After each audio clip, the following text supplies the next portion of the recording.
Hello everyone. तो हम लोग कर रहे हैं अपनी एम्प्लॉयबिलिटी स्किल फर्स्ट ईयर के बहुत इंपॉर्टेंट क्वेश्चन, उनकी क्लासेस कर रहे हैं, वो भी टॉपिक वाइज। क्लास थर्ड है हमारी, इससे पहले कि हम 2 क्लासेस ऑलरेडी कर चुके हैं।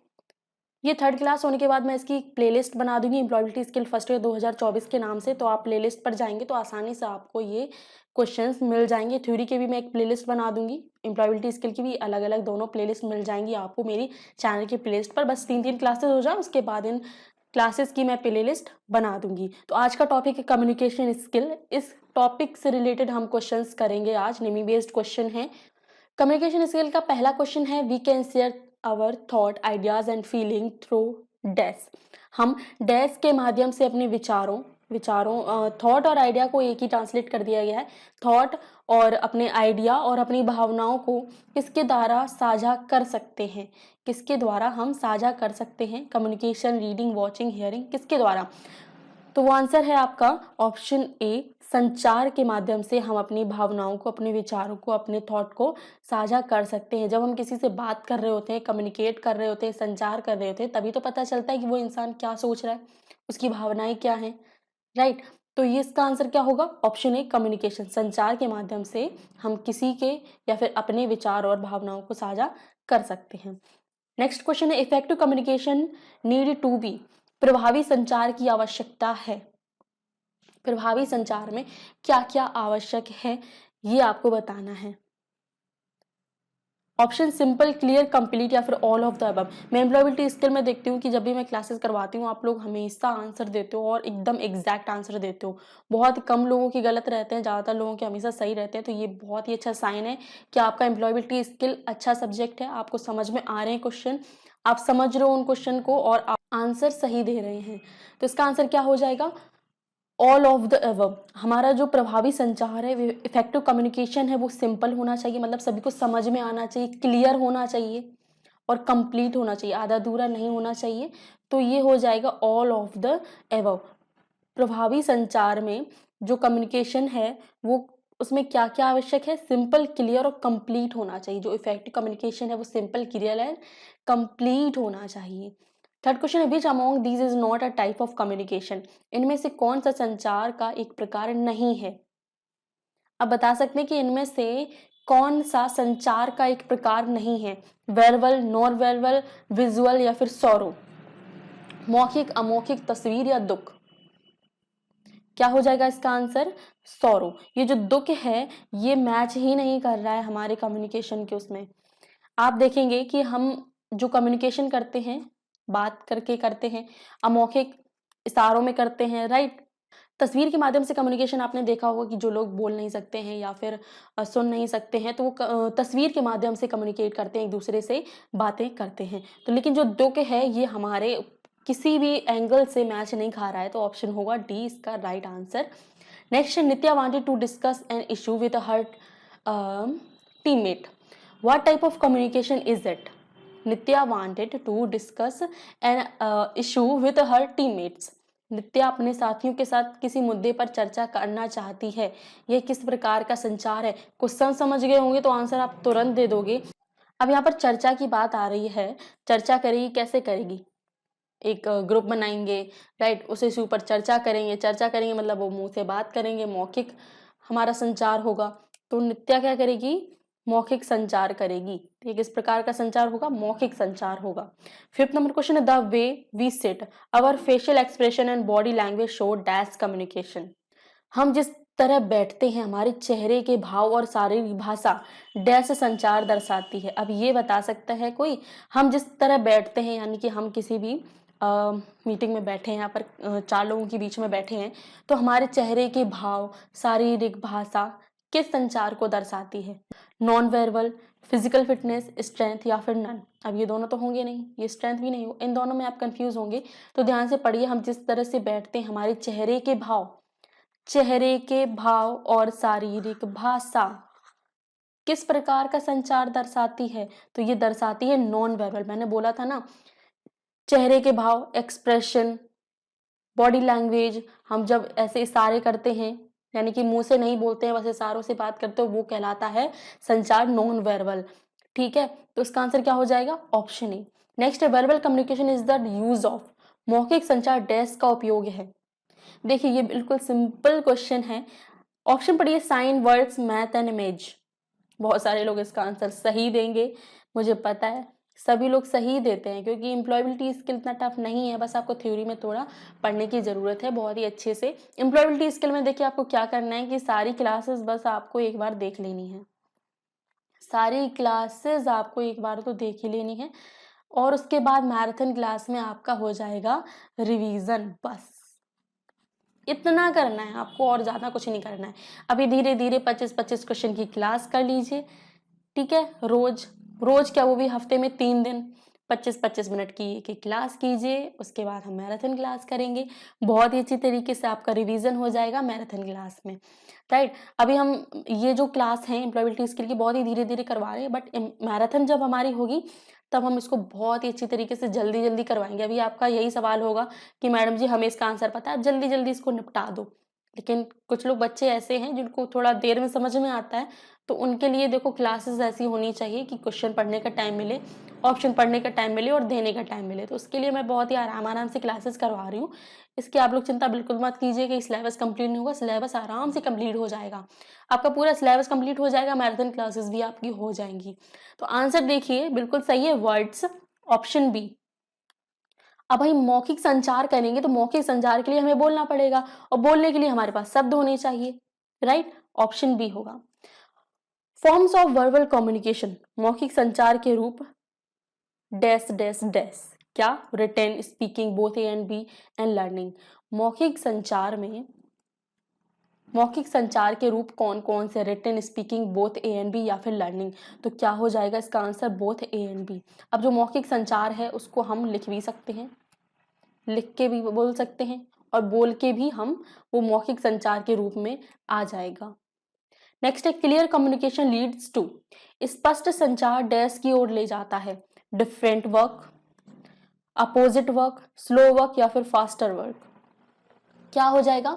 अगर क्लियर कम्युनिकेशन, हमारे स्पष्ट संचार है, तो सामने वाले को समझने में ज्यादा देर नहीं लगेगी। अब जब देर नहीं लगेगी तो काम होगा बहुत ही तेज। फास्टर वर्क होगा हमारा, तेज काम होगा। अगर देखिए वीक कम्युनिकेशन होगा, कमजोर संचार होगा, तो आपके जो बॉस है या फिर जो भी आपके ऊपर है उनको समझने में होगी थोड़ी दिक्कत, या फिर आपके जो क्लासमेट हैं किसी से डिस्कस कर रहे हैं किसी प्रोजेक्ट के बारे में, तो उनको दिक्कत होगी, भैया तुम कह क्या रहे हो, मुझे सही से तो समझाओ, तभी तो हम इस प्रोजेक्ट पर काम कर पाएंगे आगे। तो वो काम होगा थोड़ा धीरे धीरे, राइट। या फिर सबके अलग अलग विचार होंगे तो वो काम होगा थोड़ा अलग तरीके से, सब अपना अपना अलग तरीके से काम करेंगे। लेकिन अगर क्लियर कम्युनिकेशन होगा तो हमारा काम होगा बहुत ही तेज। नेक्स्ट है, Sita is speaking to her customers to understand how to improve her business, what type of communication is this. Sita अपने ग्राहकों से यह समझने के लिए बात कर रही है कि अपने व्यवसाय को कैसे बेहतर बनाया जाए, यह किस प्रकार का संचार है, बता सकते हैं। Verbal communication, non verbal communication, no communication या फिर रिटन कम्युनिकेशन। अब देखिए सीता अपने ग्राहकों से समझने के लिए बात कर रही है, वो बात कर रही है, तो रिटन कम्युनिकेशन नहीं होगा, नो कम्युनिकेशन नहीं होगा, राइट। अब वो बात कर रही है तो आप कहोगे मैडम ये नॉन वर्बल कम्युनिकेशन भी नहीं होगा, क्योंकि वो बात कर रही है, सारे नहीं कर रही है, कोई भी एक्सप्रेशन नहीं दिखा रही है, वो कम्युनिकेशन कर रही है, बात कर रही है अपनी ग्राहकों से, राइट। तो क्या हो जाएगा? वर्बल कम्युनिकेशन, मौखिक संचार कर रही है वो। Next, Raj and Tej talk to each other only on the phone, what type of communication is this. Raj and Tilak एक दूसरे से, यहाँ पर तिलक नहीं है तेज है, मैंने तेज एंड टॉक का तिलक कर दिया। राज एंड तेज एक दूसरे से सिर्फ फोन पर ही बात कर रहे हैं, तो यह किस प्रकार का संचार है? देखो फोन पर बात कर रहे हैं तो फोन पर बात ही तो कर रहे हैं, अब भले ही डिस्टेंस की दूरी हो, ना आमने सामने बात कर रहे हो, लेकिन डिस्टेंस की दूरी है, डिस्टेंस की दूरी है तो भी क्या हुआ, वो बात तो कर रहे हैं, वो मुंह से तो बोल रहे हैं फोन पे। तो ये देखिए क्या हो जाएगा? वर्बल कम्युनिकेशन हो जाएगा। मौखिक संचार ही ये कहलाएगा, बात कर रहे हैं, भले ही वो फोन पर कर रहे हो या फिर किसी भी तरीके से कर रहे हो, वो बात कर रहे हैं, मुंह से बोल रहे हैं, एक दूसरे की आवाज सुन रहे हैं, तो ये वर्बल कम्युनिकेशन में आता है। नेक्स्ट है, letter is a form of dash communication, पत्र डैश संचार का एक रूप है। जो लेटर है वो किस प्रकार के संचार के रूप में आता है? नॉन वर्बल, स्पोकन, रिटन या फिर टेलीफोन। तो ये आएगा रिटन, रिटन कम्युनिकेशन के अंतर्गत आएगा। अब पत्र है, पत्र में शब्द लिखे हुए हैं, लिखे हुए यानी कि वो रिटन कम्युनिकेशन के अंतर्गत आएगा। Next, formal letter can be used for dash purpose. एक औपचारिक पत्र का उपयोग डैश प्रयोजन के लिए किया जाता है। A formal letter can be used for boring, official, friendship या फिर फाइटिंग। अब देखिए यहाँ पर औपचारिक पत्र की बात आ रही है। अब औपचारिक पत्र होते क्या क्या है ये सुन लीजिए। औपचारिक पत्र देखिए होते हैं, आप स्टूडेंट हैं, आपने अपने प्रिंसिपल को लेटर लिखा कि मुझे लीव के लिए चाहिए। आपने अपने बॉस को लेटर लिखा लीव के लिए। तो इनको लेटर लिखना हमारा आ जाता है फॉर्मल लेटर के अंतर्गत, और ये हो जाएगा ऑफिशियल पर्पस के लिए, राइट, ऑप्शन बी। और ये लेटर केवल लीव के लिए ही नहीं, हमारे प्रमोशन के लिए हो सकता है या फिर किसी प्रोजेक्ट के लिए हो सकता है, ये किसी भी चीज के लिए हो सकता है। हम लेकिन हमारे जैसे अपने से प्रिंसिपल जैसे अधिकारी को हमें देना है, बॉस को देना है, प्रिंसिपल को देना है, तो उसके लिए ये जो लेटर है ये फॉर्मल लेटर कहलाते हैं, राइट। केवल लीव के लिए नहीं, या फिर किसी प्रोजेक्ट के लिए या फिर कोई भी प्रमोशन वगैरह के लिए हम पत्र लिखते हैं तो वो फॉर्मल लेटर के अंतर्गत आता है। नेक्स्ट है रेग इन द लेटर मीन्स। अक्षर में रेग का अर्थ क्या है, मैं आर्य जी पढ़ रही हूँ। रेग, अब हमें इसका अर्थ समझना है कि अक्षर में रेग का अर्थ क्या है। अब ऑप्शन देखोगे कहोगे मैडम जी रेग तो रिगार्डिंग ही बता रहा है, क्योंकि इधर रेग लिखा नहीं है, राइट। तो आंसर क्या हो जाएगा, ऑप्शन ए रिगार्डिंग। रेग का अर्थ क्या होता है, रिगार्डिंग, यानी कि के बारे में। Tom received a letter, but it did not leave any detail of who sent it. The letter was missing the dash address. Tom को एक पत्र मिला लेकिन इसमें इसका कोई विवरण नहीं था, इसे किसने भेजा है, पत्र में किसका पता गायब था। ये है इंटरेस्टिंग क्वेश्चन, बहुत ही इंटरेस्टिंग क्वेश्चन है, सीरियसली आप इसको पढ़िएगा। और बिल्कुल सिंपल है, बस थोड़ा सा कॉम्प्लिकेटेड आपको लगेगा कि भैया क्या है ये, इसमें एड्रेस नहीं लिखा है, ये कौन होगा, पत्र भेजने वाला कौन है। तो यही इसमें पूछा है, टॉम को एक पत्र मिला है, ये टॉम है, और उसको एक पत्र मिला है, लेकिन इसमें कोई विवरण नहीं है कि वो किसने भेजा है। टॉम कौन है, टॉम है प्राप्तकर्ता। रिसीवर कौन होगा, जिसके पास पत्र आया है, जिसको पत्र मिला है, तो टॉम है प्राप्तकर्ता, राइट। अब किसने भेजा है, अब यही पूछ रहा है कि पत्र में पता गायब था किसका, जिसने भेजा है, तो वो कौन होगा, वो कौन होगा बताइए, सेंडर, राइट। सेंडर होगा वो, जिसने भेजा है उसको बोलेंगे सेंडर, और जिसे वो पत्र मिलता है वो होता है प्राप्तकर्ता यानी कि रिसीवर। ओके, जैसे टॉम ने पत्र भेजा है जेरी को, तो अब बताइए टॉम कौन है, और टॉम कौन है और जेरी कौन है, मतलब टॉम रिसीवर है या सेंडर है, या बता दीजिए। समझ जाऊंगी कि इसका आंसर आप लोगों ने रटा नहीं या फिर पहले से देखा नहीं है ये क्वेश्चन, राइट। टॉम कौन है और जेरी कौन, टॉम ने भेजा है जेरी को पत्र, तो अभी मुझे ये बता दीजिए टॉम कौन है और जेरी कौन है। यहां पर तो इसका आंसर आपको पता चल गया, टॉम प्राप्त करता है, टॉम को पत्र मिला है तो वो है प्राप्तकर्ता, और जिसने भेजा है वो है सेंडर, राइट। तो क्या हो जाएगा इसका answer, option B sender. 15 number question है, Sam wanted to apply for a job. He thought of writing a cover letter to the company, but his friend suggested to attach dash with the cover letter. ये समझने की कोशिश कीजिए, बहुत simple question है, बस बड़ा है देखने में, समझने में बिल्कुल नहीं है। साफ सीधे शब्दों में कहें तो सैम है, वो नौकरी करना चाहता है और उसने एक कंपनी चुनी है, तो वह उस कंपनी को लेटर भेजना चाहता है नौकरी पाने के लिए। लेकिन उसके दोस्त ने बोला है कि तू कवर लेटर के साथ ऐसा कर कि अपना रिज्यूम भी भेज दे। रिज्यूम क्या होता है, रिज्यूम होता है, रिज्यूमे जिसे बोलते हैं, रिज्यूमे में आपका देखिए होता है आपका क्वालिफिकेशन, आपने अगर कहीं काम किया है तो वहाँ पर आपको सर्टिफिकेट होगा आपका, आपने कहीं क्वालिफिकेशन की है, आपका जो एलिजिबिलिटी क्या है, क्या काम कर सकते हैं, तो वो होता है रिज्यूमे।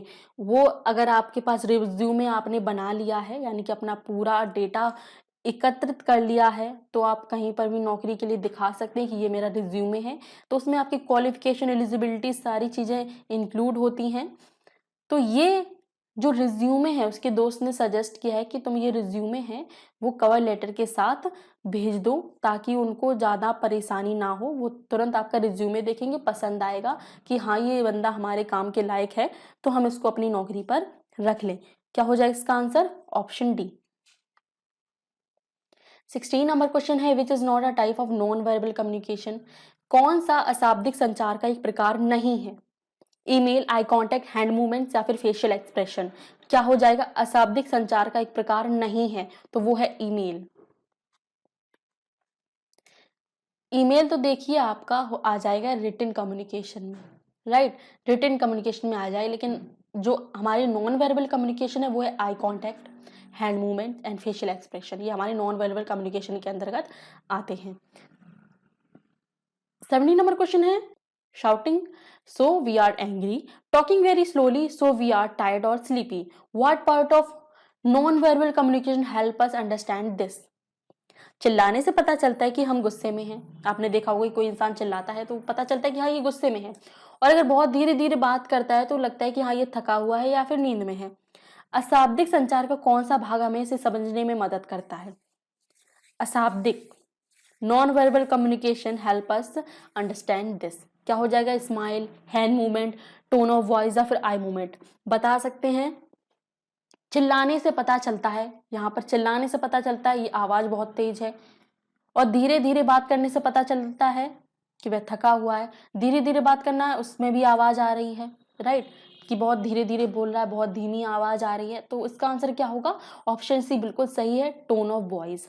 आवाज का लहजा, आवाज के लहजे से तो पता चलता है कि अरे वो बहुत तेज बोल रहा है, तो यानी वो गुस्से में है, राइट, और वो धीरे धीरे बोल रहा है तो या फिर वो थका हुआ है या फिर वो नींद में है, तो टोन ऑफ वॉइस होगा इसका आंसर। नेक्स्ट है, distance between your self and the other person is called. आपके और दूसरे व्यक्ति के बीच की दूरी को डैश कहा जाता है। अभी जैसे मैंने बोला कि आप फोन कर रहे हो और आपका दोस्त कहीं और बैठा हुआ है, किसी से बात करो फोन पे, तो फोन पे तो आप अपना वर्बल कम्युनिकेशन करो, बात करो, लेकिन हमारे और हमारे दोस्त के बीच की जो दूरी है उसको क्या कहा जाएगा? स्पेशल डिस्टेंस, रिलेशनशिप, इनफॉर्मल या फिर क्लोज। स्थानिक दूरी, रिश्ता औपचारिक, बंद करना। क्या होगा इसका आंसर?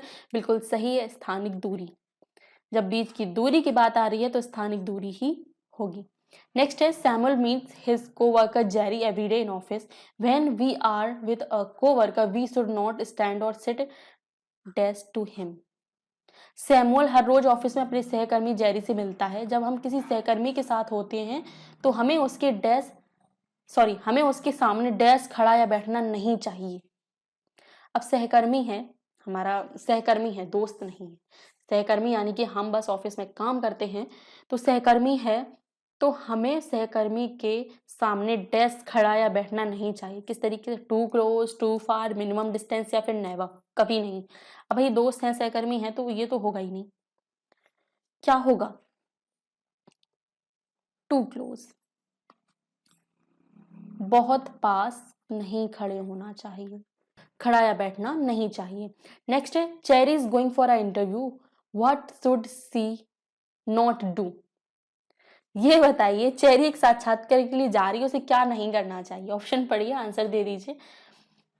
मुझे लगता है मेरे बताने से पहले ही आप लोग आंसर दे रहे हो, क्योंकि सिंपल है, राइट, सिंपल है। देखिए सिंपल है, लेकिन एक बार पढ़ लीजिएगा, मेरा आपको सजेशन है, क्योंकि एग्जाम में जब बैठते हो ना, तो अभी घर पे देखो एक फॉर्मल तरीके से आप पढ़ रहे हो, लेकिन एग्जाम हॉल में दिमाग ही घूम जाता है, पढ़े पढ़ाए क्वेश्चन सब भूल जाते हैं, बस ये रह जाता है ये पढ़ा तो था, इसका आंसर नहीं पता। खूब दिमाग लगा लोगे, लेकिन वही है कि दिमाग घूम जाता है एग्जाम हॉल में, राइट। तो इसका आंसर बिल्कुल सही है। पहले मैं पढ़ देती हूँ, आप कहोगे मैडम जी ऑप्शन नहीं पढ़ती है। तो wear formal dress, apply too much makeup and perfume, take her resume, wear clean cloth. अब देखिए, अगर आप इंटरव्यू देने जा रहे हैं कहीं पर, आपने देखे होंगे यूपीएससी के इंटरव्यू, है ना, बिल्कुल सिंपल उसमें आते हैं, राइट। वियर फॉर्मल ड्रेस, ये तो होना ही चाहिए, फॉर्मल कपड़े पहनने चाहिए। टेक हर रिज्यूमे, रिज्यूमे लेना तो बिल्कुल नहीं भूलना चाहिए, रिज्यूमे ही तो, बायोडेटा ही तो लेना बहुत ही जरूरी है। वियर क्लीन क्लॉथ, साफ कपड़े तो पहनने चाहिए। बहुत ज्यादा मेकअप या परफ्यूम लगाना, ये नहीं करना चाहिए। ऐसा करेंगे तो भैया उनका सर घूम जाएगा। भाई किसी-किसी को परफ्यूम की जो स्मेल है वो पसंद नहीं होती है। तो इट इज़ बेटर देन कि आप परफ्यूम ना लगाएँ या फिर बहुत ज़्यादा मेकअप ना करें। साक्षात्कार के लिए जा रहे हैं तो ये अप्लाई नहीं होता है। Option B, right? नेक्स्ट है 21, you can speak to your friend. आप अपने दोस्त से बात कर सकते हैं। आप अपने दोस्त से देखिए किस तरीके से बात कर सकते हैं। आप अपने फॉर एग्जांपल आप अपने फैमिली मेंबर से किस तरीके से बात कर सकते हैं, या फिर आप अपने रिश्तेदार से किस तरीके से बात करते हैं, या फिर आप अपने टीचर से या फिर अपने बॉस से किस तरीके से बात करते हैं, राइट? तो यहाँ पर दोस्त की बात आ रही है, तो दोस्त से देखो हम कभी ऐसे कहेंगे, क्या कर रहे हैं आप? आपने ये सिलेबस कंप्लीट कर लिया? आप हमें ये बुक दे सकते हैं? ऐसे बात करते हैं अपने दोस्त से? कभी नहीं किया होगा हम लोगों ने। इस तरीके से अपने दोस्तों से बात कभी नहीं किया होगा, राइट? दोस्तों से कैसे? मांगना वांगना छोड़ो, बैग खोलो, कॉपी निकाल लो और फिर अगर वो पूछे या ढूंढने तो बता दो कि भैया मैंने निकाली थी, मुझे जरूरत थी तो मैंने निकाल ली, तू तो मना करता नहीं, राइट? ऐसे ही तो बात करते हैं अपने दोस्त से, राइट? तो वो अनौपचारिक में आएगा। क्या होगा? अनौपचारिक। हम अपने रिश्तेदारों से या फिर हम अपने प्रिंसिपल, टीचर, इनसे हम फॉर्मली बात करते हैं, राइट? नेक्स्ट है which is not a type of communication. कौन सा संचार का एक प्रकार नहीं है? कौन सा संचार का एक प्रकार नहीं है? मौखिक, गैर मौखिक, रिटन या फिर ड्राइविंग। Very simple. जो क्वेश्चन तो बहुत ही सिंपल है। देखो भैया, कौन सा संचार का प्रकार नहीं है? हमने देखो वर्बल कम्युनिकेशन भी पढ़ा है, नॉन वर्बल कम्युनिकेशन भी पढ़ा है और रिटन कम्युनिकेशन भी पढ़ा है। ड्राइविंग कोई भी कम्युनिकेशन नहीं होती, ये स्किल होती है, राइट? ड्राइविंग एक स्किल होती है जिसको हम सीखते हैं। क्या हो जाएगा? Option D. Formal communication is used eight. औपचारिक संचार के उपयोग डैश में किया जाता है। अभी मैंने बताया था कि औपचारिक संचार का उपयोग हम कहाँ पर करते हैं। तो वो घर पर नहीं करते हैं, घर पे अनौपचारिक रहते हैं, ये सबको पता है, राइट? अब कोई कहेगा कि नहीं नहीं, हमारे घर में हम बड़े राजघराने के हैं, हमारे घर में बहुत ही इज्जत से बात होती है। तो उनके लिए 1% लोगों के लिए भाई हो सकता है फॉर्मल हाउस के लिए, लेकिन पार्टी में भी हम इतने फॉर्मल नहीं रहते हैं, दोस्तों के सामने भी नहीं रहते हैं। क्या हो जाएगा? Work place. 24 नंबर क्वेश्चन है Vinod met his new manager at his work place, he had to dash himself first. Vinod अपने कार्यस्थल पर अपने नए मैनेजर से मिले, उसे पहले खुद को डैश करना पड़ा।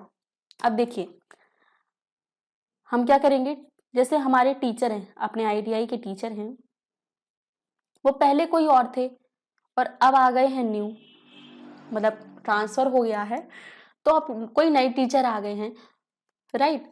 तो अब आप क्या करेंगे, आप अपने आप को इंट्रोड्यूस करवाएंगे, अपना परिचय देंगे कि सर मैं ये हूँ, मैं मॉनिटर हूँ इस क्लास का, वो सर ने मुझे मॉनिटर बनाया था और अब आप नए हैं तो आपको मैं परिचय दिलाता हूँ कि मैं मॉनिटर हूँ, राइट? तो इस तरीके से आप अपने बारे में बताएंगे कि सर मेरे ऊपर ये कार्यभार है, मैं अब टीचर हूँ, राइट? या फिर जैसे टीचर की बात की जाए, प्रिंसिपल नया है तो टीचर बताएंगे कि सर मैं यहाँ पर ये चीज़ संभालता हूँ, ये टॉपिक पढ़ाता हूँ, ये सब्जेक्ट पढ़ाता हूँ और ये सारी चीज़ें मैं संभालता हूँ। तो इस तरीके से वो अपना परिचय देंगे, क्योंकि वो जो आए हैं मैनेजर या टीचर या प्रिंसिपल, वो नए हैं, उनको चीज़ें नहीं पता हैं, तो उन्हें सबसे पहले अपने आप को इंट्रोड्यूस करवाना होगा।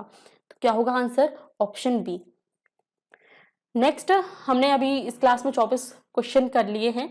नेक्स्ट हमारी होगी क्लास 4 और टॉपिक हमारा कम्युनिकेशन स्किल ही रहेगा। ओके, तो टॉपिक हमारा कम्युनिकेशन स्किल है। बहुत ही सिंपल क्वेश्चन थे, बहुत ही सिंपल तरीके से आपने आंसर दिए हैं। बहुत कम लोगों के, आई थिंक किसी के गलत नहीं गए होंगे। और आप लोग प्लीज़ ये ज़रूर एक्सप्रेस किया कीजिए कि आपको क्लास अच्छी लगी है या नहीं लगी है। लगी है तो प्लीज़ लाइक कीजिए, अगर अच्छी नहीं लगी है तो भी कोई बात नहीं, आप उसको डिसलाइक कीजिएगा। आप अभी फुल स्क्रीन पर देख रहे हो, हाफ स्क्रीन पर कर लो, राइट? अब नीचे आपको ऑप्शन दिख जाएगा, लाइक बटन दिख जाएगा, डिसलाइक का दिख जाएगा, सब्सक्राइब का बटन दिखेगा, आपको बेल आइकन का दबेगा, तो ये आपके यूज़ के लिए हैं। आप अगर उन पे क्लिक कर दोगे, टच कर दोगे तो आपका कुछ नहीं जाएगा, आपका बैंक अकाउंट खाली नहीं हो जाएगा, राइट? क्या कर रहे हो आप लोग? आपको लगता है आपका बैंक अकाउंट खाली हो जाएगा? नहीं होगा रे। अगर क्लासेस पसंद आती हैं, क्वेश्चन समझ में आते हैं मेरे पढ़ाई द्वारा तो लाइक कर दिया कीजिए। नहीं आते हैं तो कमेंट भी किया कीजिए कि मुझे समझ में नहीं आया है, दोबारा पढ़ा दीजिए। बेल आइकन को प्रेस करना बिल्कुल मत भूलिएगा। बेल आइकन आप प्रेस कर दोगे ना, सब्सक्राइब तो किए ही होंगे, वो मुझे पक्की बात है। क्योंकि क्लासेस आपकी छूटनी चाहिए, इंपॉर्टेंट आपको पता चल गया होगा कि ये कितने इंपॉर्टेंट क्वेश्चन है। निमी बेस्ड क्वेश्चन एग्जाम में ये पूछे जाते हैं क्वेश्चन, राइट। 25 इंटू 25 क्वेश्चन आपको पूरे कंप्लीट करना है, तो ये क्लासेस बहुत ही जरूरी हैं। 50 में से 50 नंबर लाने हैं तो जरूरी है इन क्लासेस को देखना, राइट। तो आपने सब्सक्राइब तो कर दिया होगा, बेल आइकन को भी प्रेस कर दे ताकि हर शाम 4 बजे आपको हर एक क्लासेस मिल जाए, राइट। जैसे आप कोई फोन चला रहे हो तो हम लोग जब शॉर्ट देखते हैं, शॉर्ट देखते ही रह जाते, देखते रह जाते, पता ही नहीं चलता टाइम का कि कब 4 बजे कब 5 बजे। तो इस वजह से आप नोटिफिकेशन ऑन कर लेंगे, बेल आइकन दबा देंगे तो जब भी मेरी क्लास आएगी आपको पता चल जाएगा। तो उसके लिए देखिए इतने सारे फीचर्स दिए गए हैं यूट्यूब के, तो उनका यूज किया कीजिए। और जो भी प्लीज मेंबरशिप लिए हैं वो ये ना समझे कि हमें क्लास देखने की जरूरत नहीं है, मैडम हमें पीडीएफ दे देती हैं, राइट। तो पीडीएफ से देखिए काम नहीं चलने वाला। पीडीएफ में देखिए आप क्वेश्चन पढ़ोगे, आंसर आपको सामने ही दिख जाएगा क्योंकि टिक किया हुआ मैं देती हूँ, क्वेश्चन के साथ आंसर भी दूंगी ना। तो आप दिमाग ही नहीं लगा पाते हो कि इसका आंसर होगा क्या, क्योंकि आंसर सामने ही मैंने टिक किया, हाईलाइट कर रखा है।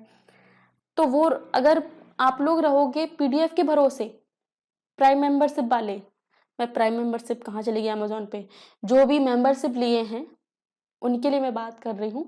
आपको लास्ट में मिल जाएगी पूरी पीडीएफ, पूरी एम्प्लॉयबिलिटी स्किल की, पूरी थ्योरी की, कोपा थ्योरी की आपको मिल जाएगी सबसे लास्ट में, जब हमारा सिलेबस कंप्लीट हो जाएगा।